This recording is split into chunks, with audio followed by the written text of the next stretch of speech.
Gas stove साफ करने के बाद से मैंने सोचा कि कॉफी पीने से पहले मैं पहले कुछ खा लेती हूँ क्योंकि मुझे भूख लग रही थी। निहिर के लिए मैं लेकर के आई थी 4 बनाना, जिसमें से 2 बनाना वो अभी खा चुका था। निहिर और मुझे भुट्टा बहुत ज्यादा पसंद है, इसलिए हम दोनों के लिए मैं लेकर के आई थी भुट्टा। जिस शॉप पर मैं नारियल पानी पीने जाती हूँ वहां से मैं फ्रूट्स तो लेती ही हूँ, लेकिन ये भुट्टा लेना कभी नहीं भूलती। पिछली बार मैं 3 भुट्टे लेकर के आई थी, लेकिन उसमें से एक ही सही था और 2 खराब निकल गए थे। इस बार भी मेरे साथ कुछ ऐसा ही हुआ। एक भुट्टा जितना ही तंदुरुस्त दिख रहा था, दूसरा उतना ही दुबला पतला। मैंने सोचा कि दुबले पतले वाले को मैं खा लूंगी और तंदुरुस्त वाले को निहिर को दे दूंगी। लास्ट टाइम जब भुट्टा खराब निकल गया था तो मैंने सोचा था कि अब मैं उसके वहां से भुट्टा नहीं लेकर के आऊंगी, लेकिन क्या करूं, मैं तो आदत से मजबूर हूँ। डाइटिंग करने की वजह से मेरे पास खाने के ऑप्शंस बहुत ही ज्यादा कम होते हैं, इसलिए जैसे ही भुट्टा देखती हूँ मेरा मन तो बहक ही जाता है इसको खाने के लिए। भुट्टा भुन करके मेरा हो गया था और मैं इसको चटपटा बनाने के लिए हमेशा की तरह इस पर लगा ली थी नींबू का रस और नमक। निहिर को जब भी उसकी फेवरेट चीज मिलती है खाने के लिए वह खुशी से कूदने लगता है। जैसे ही भुट्टा देखा पहले तो कूदा, उसके बाद से प्लेट लेकर के उसको खाने लगा।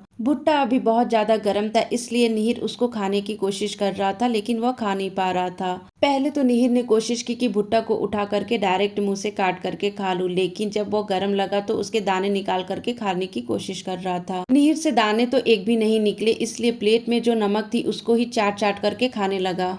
वैसे मक्के के दाने मैं ही निकाल करके निहिर को खिलाती हूँ। थोड़ी देर बाद निहिर के पापा बाहर गए थे निहिर का पीने का दूध लाने के लिए। गरम गरम वड़ा पाव देखते ही उनका मन हो गया खाने के लिए, इसलिए वह सबके लिए वड़ा पाव लेकर के आए। बाहर की चीजें कितनी भी गर्म हो, लेकिन निहिर उसको खाना नहीं छोड़ता है, और घर का नॉर्मल दाल चावल भी निहिर को बहुत ही ज्यादा गर्म लगता है। निहिर खाने की पूरी कोशिश करता है लेकिन वह खा नहीं पाता है, इसलिए उसके पापा ने उसको वड़ा पाव खिलाया। हस्बैंड ने 2 दिन पहले बोला था कि राजमा बहुत दिन हो गए बनाया नहीं है तुमने, तो आज मैंने डिनर में बनाया था राजमा और राइस। मेरे हस्बैंड कभी कभी ही फरमाइश करते हैं, इसलिए जब भी वो फरमाइश करते किसी भी चीज को बनाने के लिए मैं तुरंत बनाती हूँ। और आज मेरा राजमा राइस खाने का बहुत ही ज्यादा मन हो रहा था, इसलिए मैंने अपने लिए भी राइस बनाया था। आज मैं मन ही मन बहुत ज्यादा खुश हो रही थी, क्योंकि जब भी राजमा बनाती थी राजमा तो खा ही लेती थी, लेकिन कभी उसके साथ राइस नहीं खाती थी। हर रोज मुझे चावल की खुशबू से ही काम चलाना पड़ता था, लेकिन आज मैं इसे खाऊंगी।